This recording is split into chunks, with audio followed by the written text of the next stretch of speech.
Tonight, and it is my distinct pleasure to introduce my friend Jason Freeman.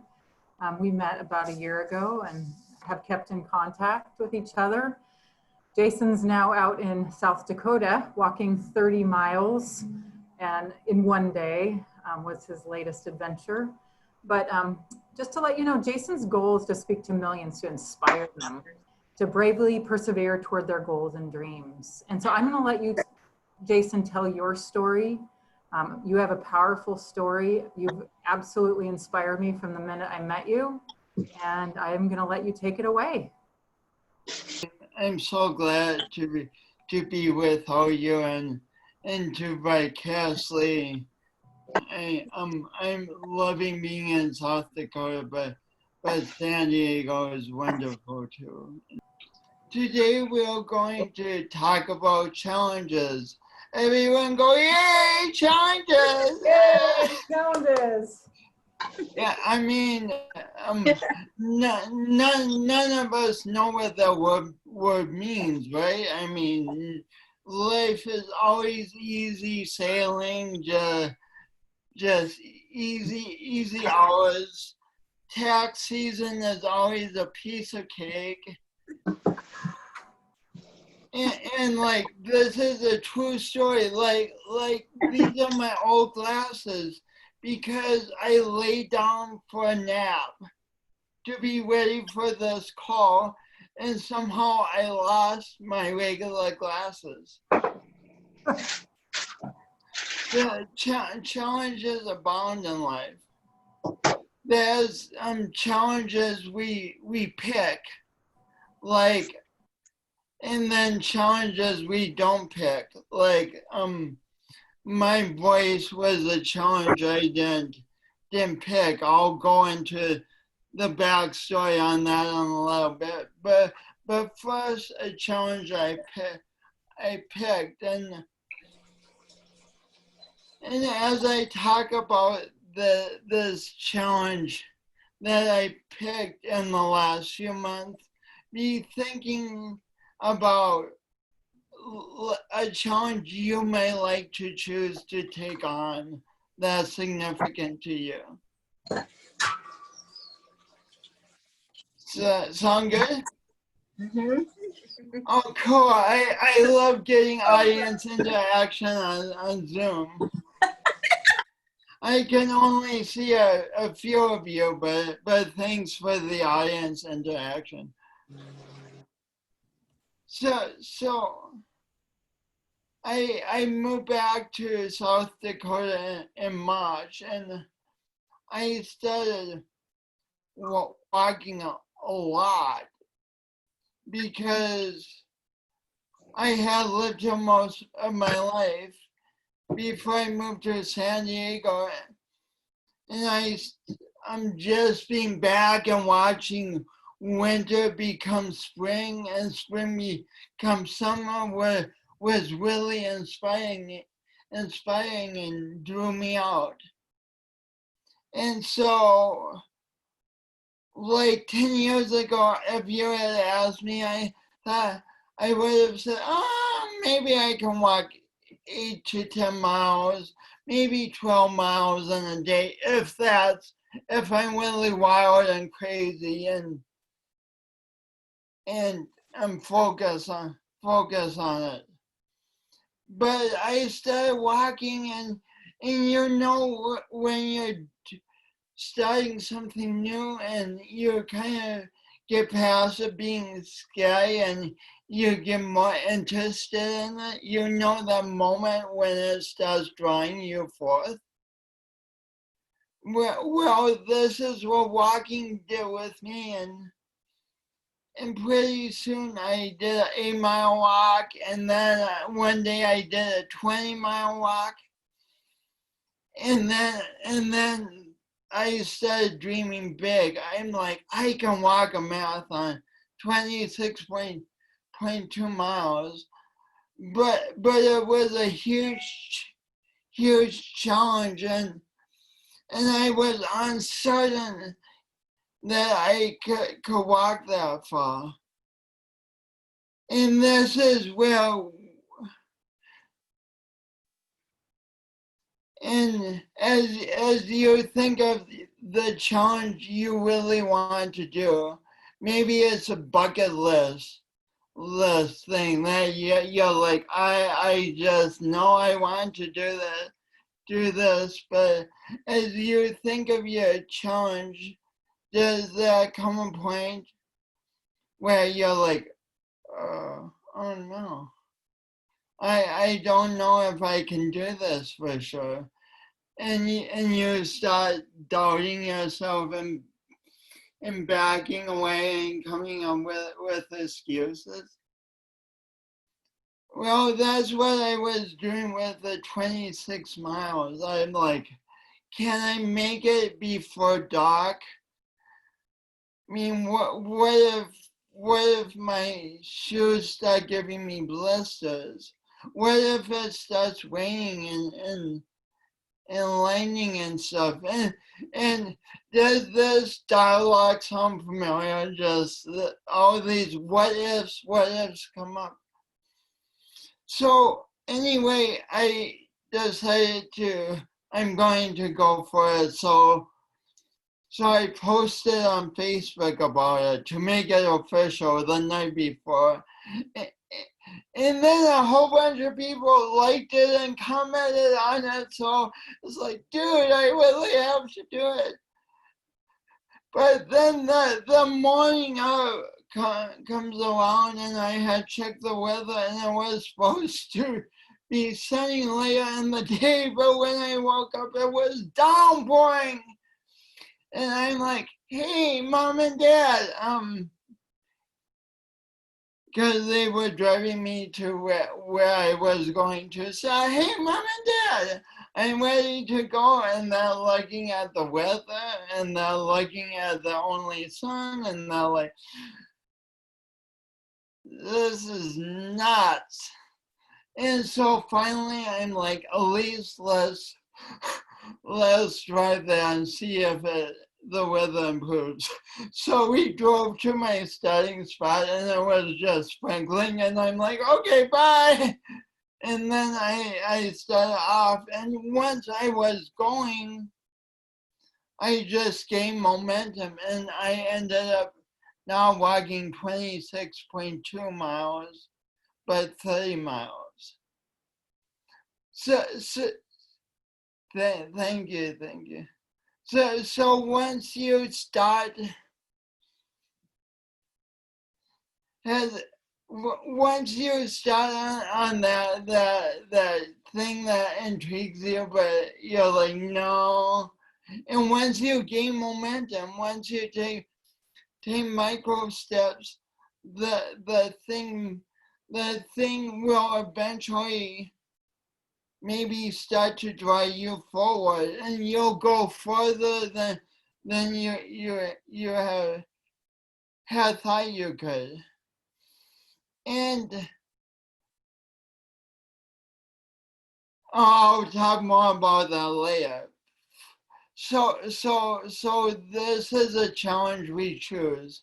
Let's call this like the marathon challenge, whatever your marathon is.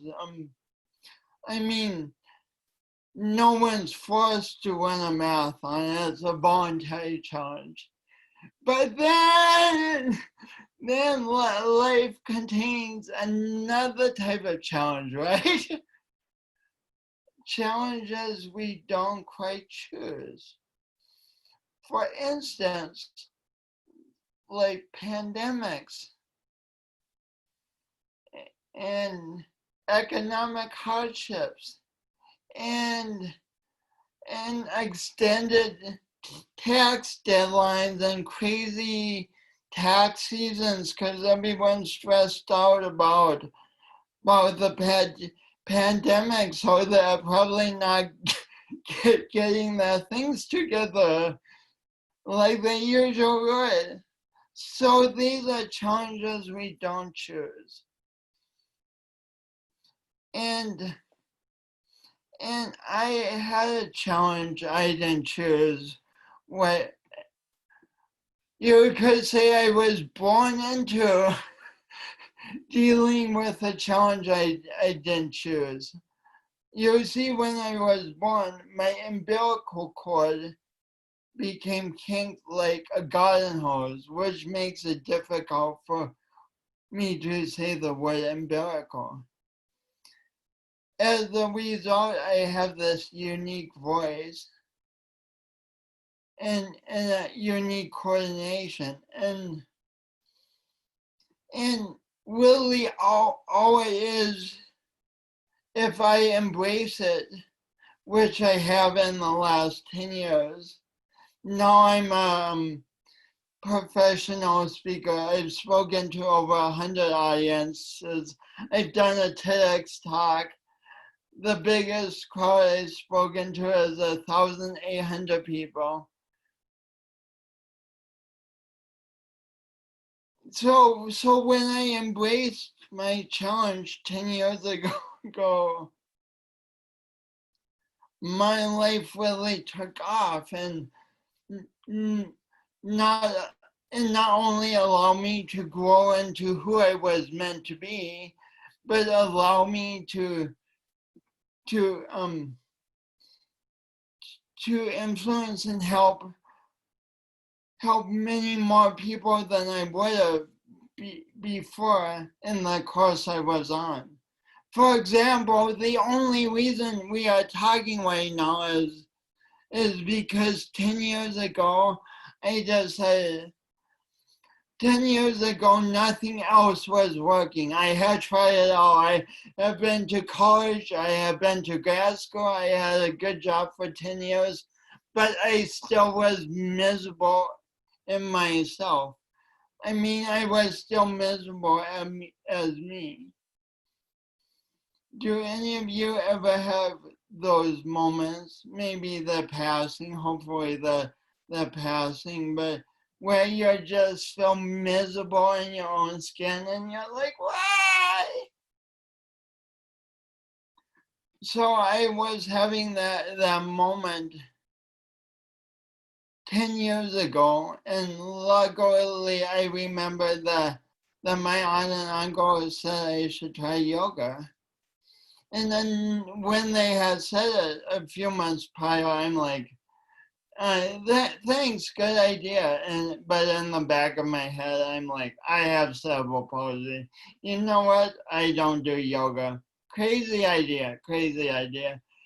But on this morning, do you ever have those mornings where you're just pacing around and uncomfortable and nothing's going right? I was having one of those mornings, and I was like, I'm 33 and I still don't like who I am. I was still thinking that my life would be so much better if I had been born normally.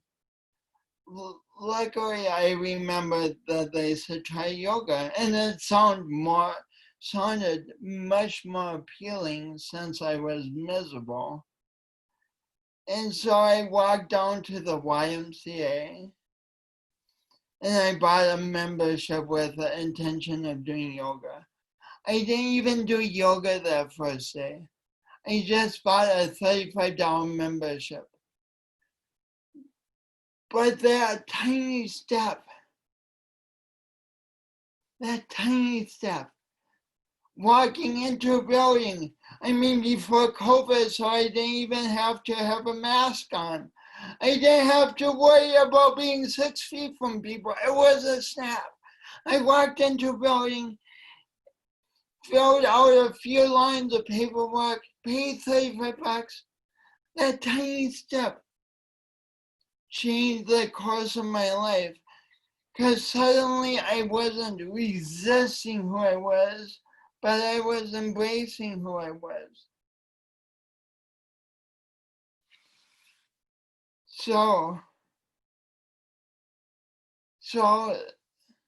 and that took me 30 some years to do that. 30 some years. Think about the challenges in your life right now that you haven't picked, that have kind of chosen you. or chosen us as a collective. What is your relationship with those challenges right now? Are you fighting them, saying you shouldn't you shouldn't be? Are you denying they exist, or are you saying, okay, this is what I have? How can I move forward?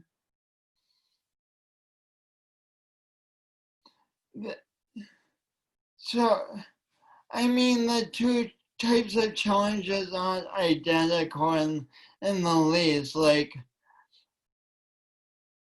we choose marathons because they excite us, and they're going to be, I mean, metaphorical marathons because they excite us, and they're going to to to to make us try our best, and make us do things we don't think we could do, but we're choosing it, so we get excited and it drives us forth. Whereas a challenge that is thrust upon us, like a pandemic, is much easier to rationalize resisting and just fighting and saying that this shouldn't be. When I say choose a challenge like a speech impediment, or the pandemic as a right now, I don't mean like we would have chosen it, like if we were all together on New Year's Day 2020 only a few months ago. I don't think we would have all voted to have like a massive pandemic and so many people hurting, and I don't think someone would have said, hey, what if we can create a scenario where everyone gets to the opportunity to wear a mask because masks are so comfortable. Oh, and then someone else could chime in, how about we have a scenario where we need to stay 6 feet from our friends and the ones we love, and it will make networking with new people really hard and awkward. But hey, that sounds like a challenge. Let's all do that. We didn't have that meeting, did we? But it's here. It's here, and what I found with my voice and coordination. Actually, I tried this experiment for years. I tried either denying that I had a speech impediment. Have you ever tried to deny the sound of your voice? It doesn't work too well, but I did it for a long time. And I would go to war with it and be like, I shouldn't be this way. And you know what? That took a sensational amount of energy. Exhausting amount. And at the end of the day, my voice still sounded like my voice, and my coordination still sounded like my coordination. No, it didn't sound like my coordination. It still looked like my coordination. You know what I mean. But so we could do the same thing with the pandemic, couldn't we? We could open the Zoom up and I'll talk about why this shouldn't be going on. We could talk about this till dawn tomorrow, till noon tomorrow. we can't do that because Rachel needs to get back to taxes. But guess what? Even if we talked about it till noon tomorrow and we were all dragging and so tired and we would be like falling asleep and being like, oh, we don't want a pandemic. Guess what? There would still be a pandemic. Our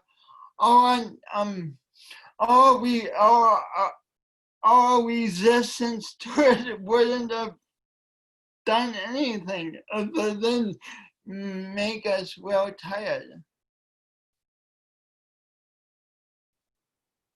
This is, and I see why we as humans resist things, because I mean we want life to be perfect. Part of us really wants life to be perfect, right? Thumbs up for perfection.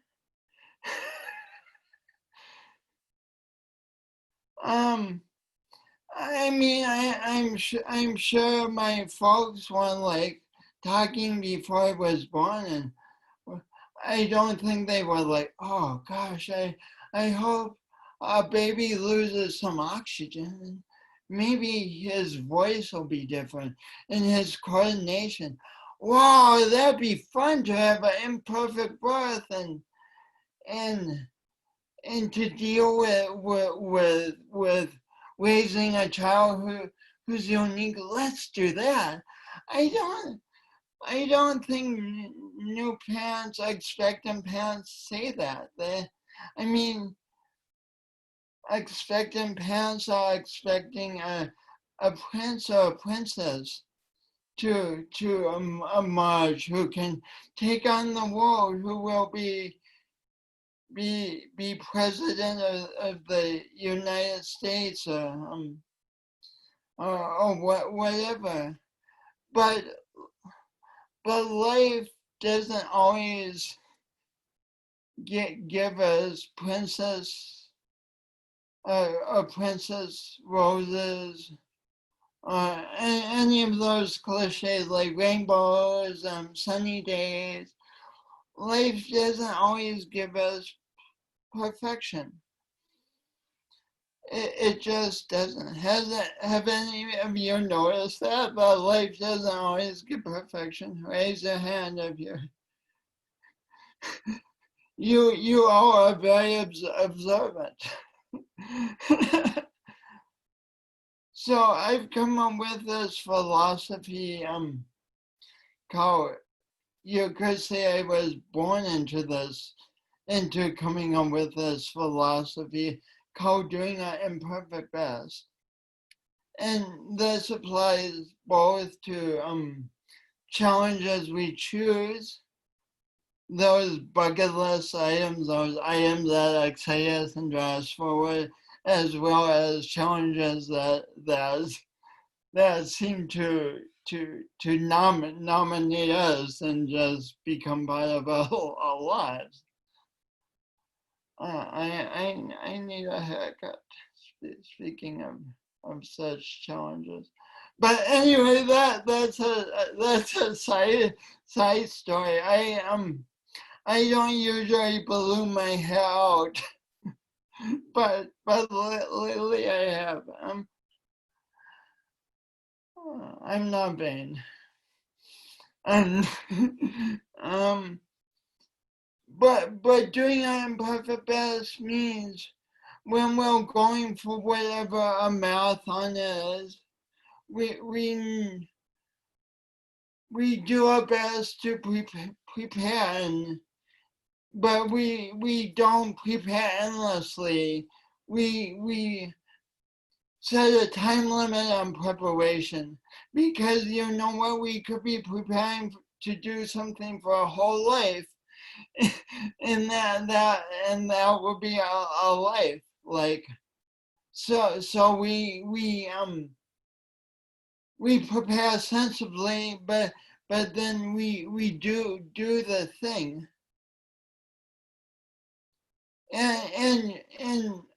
So that's our best. We prepared the best we could in the moment, then we do the thing. And if mistakes come up, that's the imperfect part. But we use the mistakes to learn from and propel us forward, instead of using mistakes as a reason to stop.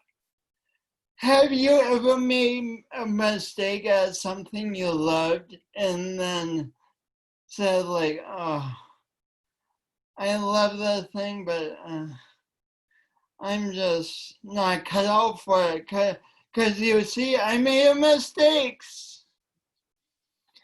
Isn't that painful? Oh, I mean, and ironically, the major pains, not in making the mistakes, that's painful, but denying ourselves doing the thing we love because we made a mistake, that pain can last years. So that's imperfect best in relation to the thing you choose. Just when you prepare, do your best, and when mistakes happen, learn from them and use them to propel you onward. And imperfect best with things we don't choose, like pandemics and economic hardships, and involuntary afros. So the first thing is to admit that I mean we didn't choose it. We didn't choose it. But then to accept it's here. It's here. I mean, it's here if we complain for the next 24 hours, if we get all irate, and it's here if we don't complain. It's here either way. So once we accept it's here, we can ask, how can we make the best of this? How can we pursue our dreams, pursue our marathons, pursue what we want to do, even with this going on? Sure, it won't be exactly like it was before, but time is never exactly like the good old days. It never has been and never will be. But how can we use what we have right now to live the most abundant life possible? And the last thing I want to touch on, just because it's so important now, I feel, is, so I have this friend. We've been friends since grade school. He's an animator. His dream is to work for Disney. My dream is not to animate at all. But I love learning about animation through his eyes and through his heart, and he loves learning about my idiosyncrasies. And we've been friends since 4th grade. And we went to different schools and lived in different places. But in recent years, both his parents passed away. Talk about a challenge. And I was able to support him. And now we're neighbors again because I live in South Dakota. What I didn't tell you is that we could have been bitter enemies from 4th grade on, because my parents and his parents have like night and day different political views, night and day different religious views. But Lamont and I, we've always been able to focus on the things about each other that interest us. And when politics or religion came up, we were able to listen to each other without trying to convert each other to our views. And I mention this because it's quite the time where we're going through all this stress, and it's tempting to want to convert each other to a views, but I mean I've argued, done my share of arguing with different friends in the past, trying to convert them to my point of view, and it seemed like they always would rather have that point of view. And so I think this time calls for deep listening. And when you really listen to your friends or the people you meet, and they share their view, they're more likely to ask your view, and of course share your view because it's what you believe. But I just think we have so much potential for enjoying the differences in each other instead of demanding everyone conform to what we believe. And speaking of a challenge, this is a major challenge because, I mean, there's something within the human nature that wants to argue. And I tell you all this about challenges because my parents, when I was young, said Jason, you are the best. And they were absolutely right. I am the best and only me in the world. I'm the one capable of rising to the challenges of my life and embracing them and using them to move forward. And each of you are the best and only you in the world. You are the ones capable of embracing the challenges in your life and using them to propel you past where you think you can go, past the metaphorical 10-mile mark, past the metaphorical 20-mile mark, past 26, past 230, and then past 30. You are that powerful. You are that powerful. And so with that, everyone raise your right hand. Raise your right pointer finger. Say, I love you, right pointer finger. I love you, right pointer finger. I love you, right pointer finger. And point at your heart and say, I am the best. I am the best. I am the best. Give yourselves and everyone else a round of applause.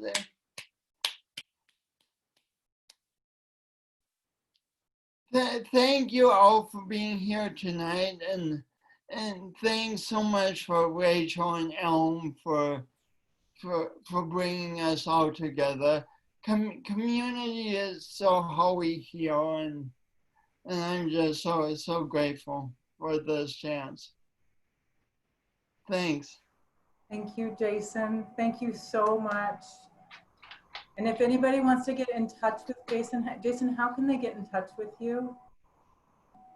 Oh, the easiest way is through my website, which is jasonwfreeman.com.